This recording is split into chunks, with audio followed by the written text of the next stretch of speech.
Hello, this is Pastor Rick, and I want to welcome you to the Sunday Forum. For this Sunday, September the 28th, we have a unique topic. The first millennial saint has been recognized. The first millennial saint, Pope Leo XIV, canonizes God's influencer. Now, you could see this Sunday Forum more as a religious public service announcement. We will not have a live discussion about this topic on Sunday because I'm traveling. And yet it's important for you to know what has just happened in Rome here in September.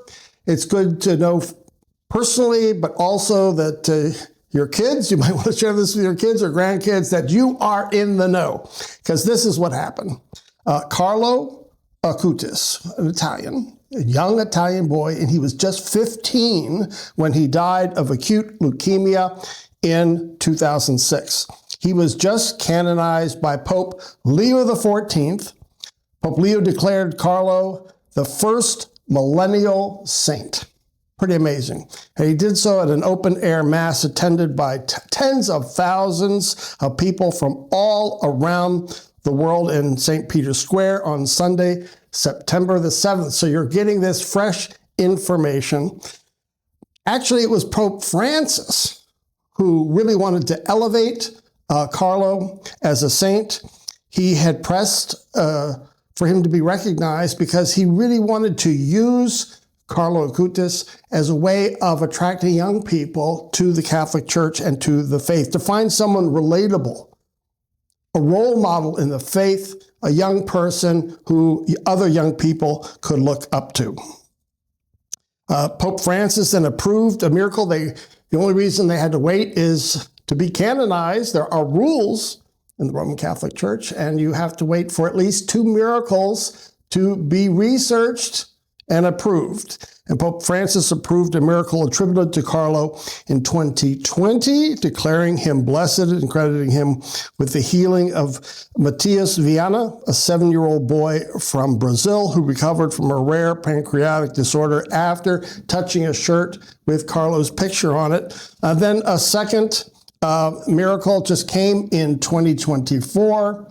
Another student with a major head trauma was then also healed through contact with Carlo, a picture of Carlo. And so with those 2 miracles, they could be canonized. And the Vatican said for this service, 36 cardinals, 270 bishops, and hundreds of priests had signed up to celebrate this mass for this first millennial saint. So let's take a look at this news clip from Fox News that gives us some pictures, gives us a feeling for this very special day. Enjoy. Pope Leo XIV today canonizing the Catholic Church's first millennial saint. He was known as, quote, God's influencer, and many young people gathered to watch history unfold. Chief religion correspondent Lauren Green is live outside of St. Patrick's Cathedral with more on this amazing story. Lauren. It really, truly is amazing. I mean, a lot of surveys showing many millennials leaving organized religion. But with the Catholic Church canonizing Carlo Acutis, the youngest person, one of the youngest people ever become a saint, it brings new energy to the faith. This morning, 80,000, mostly young people, filled St. Peter's Square to witness Pope Leo XIV canonize the first saint of the digital age, the first millennial, Carlo Acutis. Also canonized Pier Giorgio Frassati, who died at 24 years old, but it was 100 years ago. They're both signs, though, that the Church is seeing the need to reach younger generations. Carissimi. Dear friends, Saints Pier Giorgio Frassati and Carlo Acutis are an invitation to all of us, especially young people, not to squander our lives, but to direct them upwards and make them masterpieces. Acutis was just 15 years old when he died of leukemia in 2006, but from his earliest years he showed an extraordinary devotion to the Eucharist, the unleavened bread Catholics believe is transformed into the actual body and blood of Christ during communion. Acutis taught himself computer coding at a young age to document and catalog Eucharistic miracles around the world, and he used the technology to help his peers come to a deeper understanding of the faith.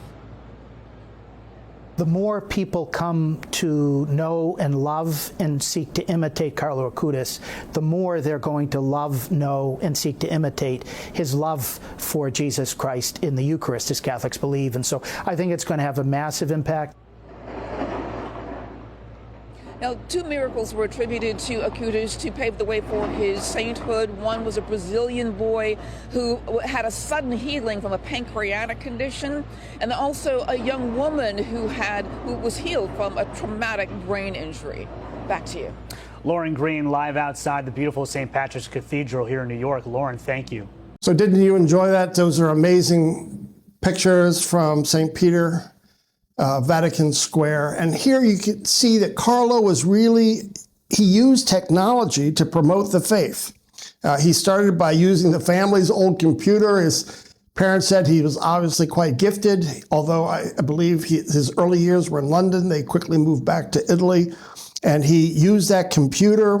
He taught himself how to program, pretty amazing for a young person. And then, most famously, he built a website that categorized all Eucharistic miracles around the world. So he had more than 100 miracles that happened and are associated with the celebration of the Eucharist. So he became famous among many young people because he used technology to proclaim the faith. He was interested in computer science, and he just devoured even college-level books on technology and on programming. And so then he used those skills, again, to promote the faith. And so he's considered the first cyber apostle or God's influencer. That's kind of the phrase we use now, especially for young people who either sell product or who influence others about political matters.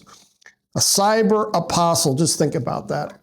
And as you heard from the report, one of the things that Pope Leo said is they wanted to lift up a regular person, although a 15-year-old, because it's to not only lift up young people in their witness to the faith, but also to encourage us to live out our lives, to be faithful to the Lord, to live the life of a saint. Whether we're canonized or not, probably not, but it is encouragement to be faithful to our Lord. And so we celebrate with the Roman Catholic Church God's influencer, recognized for his work, his witness, and his inspiration to all of us. Thanks for joining us for this special Sunday Forum. Bye-bye now.